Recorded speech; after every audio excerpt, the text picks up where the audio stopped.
beginning of rock and roll, man, was the shuffle. And then a gentleman named, who actually, we had the same birthday. His name was Earl Palmer. Anybody know who Earl Palmer is? Yes. I'll be very impressed. Who? You've heard of him. Everybody know any records Earl? No, you're not. You don't count. Anybody knows who Earl Palmer is? I'll give them 20 pounds. Give me one Earl Palmer record. He played on thousands. No, don't go to You know this beat that in the Led Zeppelin beat at the beginning of rock and roll?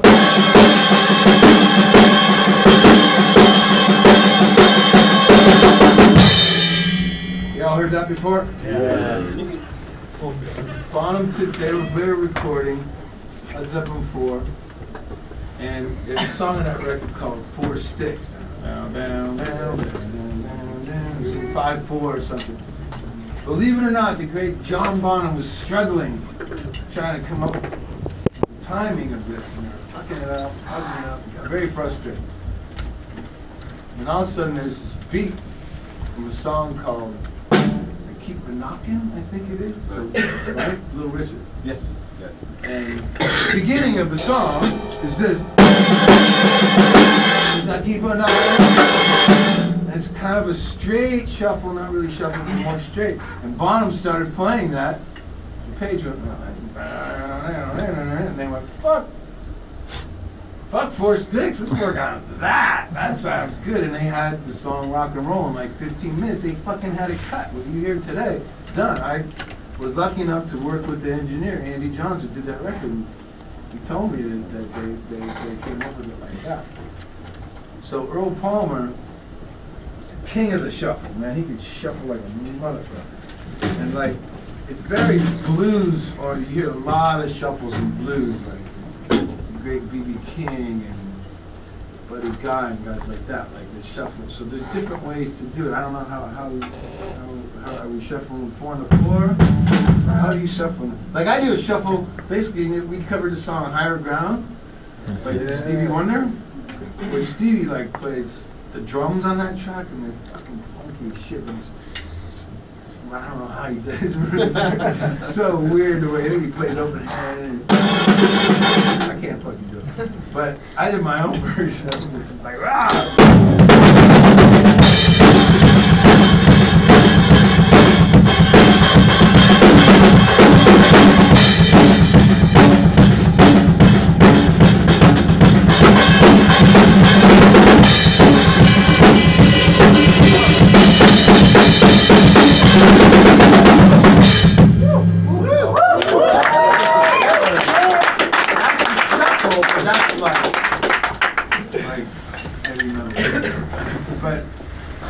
So I'm doing it all the time, right?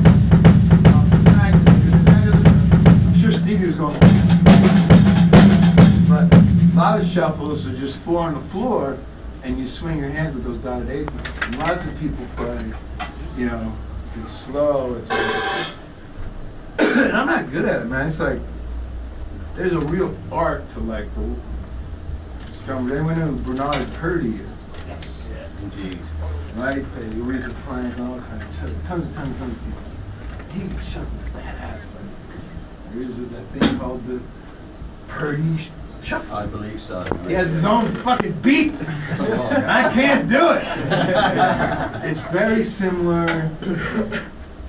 I'm not even fucking. Not even attempt it. But a lot of blues ones are just the straight 4 on a straight 4. And the hands are doing the same thing, right? But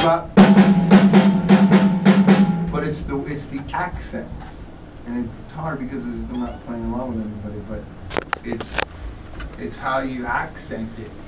So lots of times the accents are on the 2 and the 4, but the kick drum is just quarters.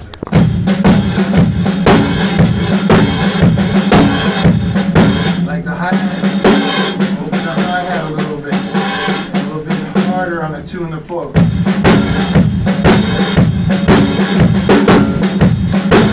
lot of times they play like, who plays traditional, they call this, I don't know if they play. Anybody play like this now? They're pagans. Fucking blasphemer drummers.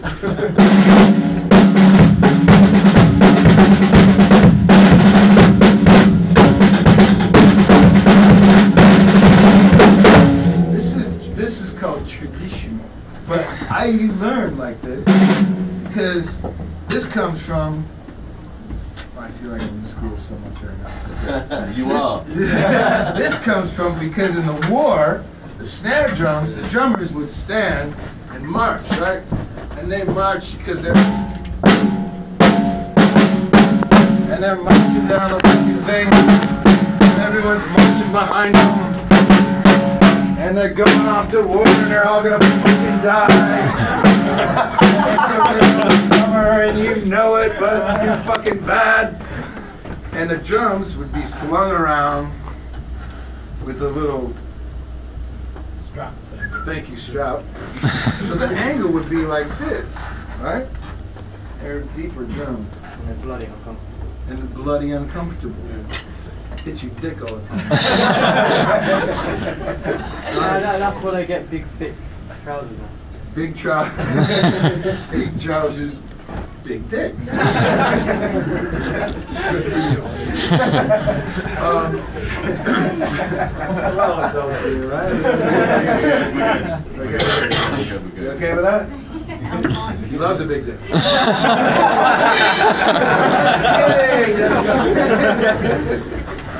Anyway, so the angle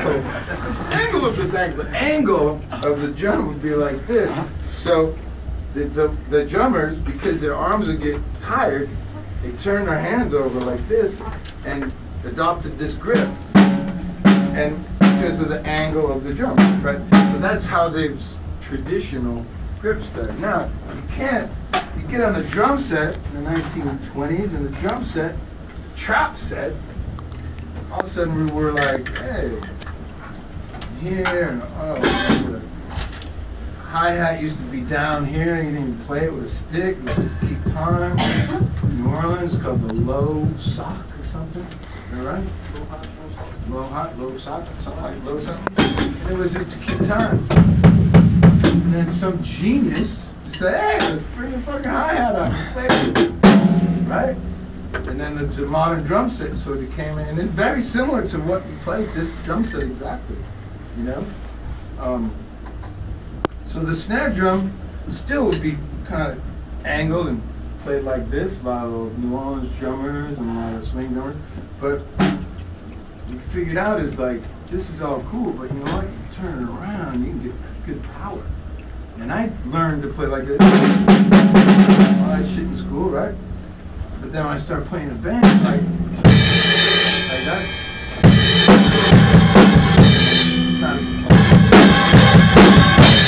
like you get much more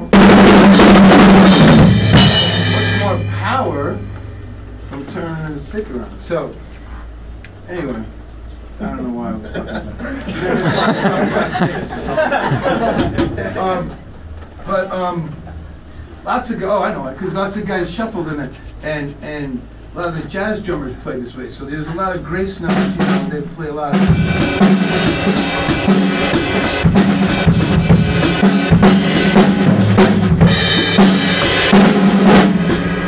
And it was like, yeah, it was that. So I learned that way, and and to this day I still play with a lot of grace notes. And like funk music,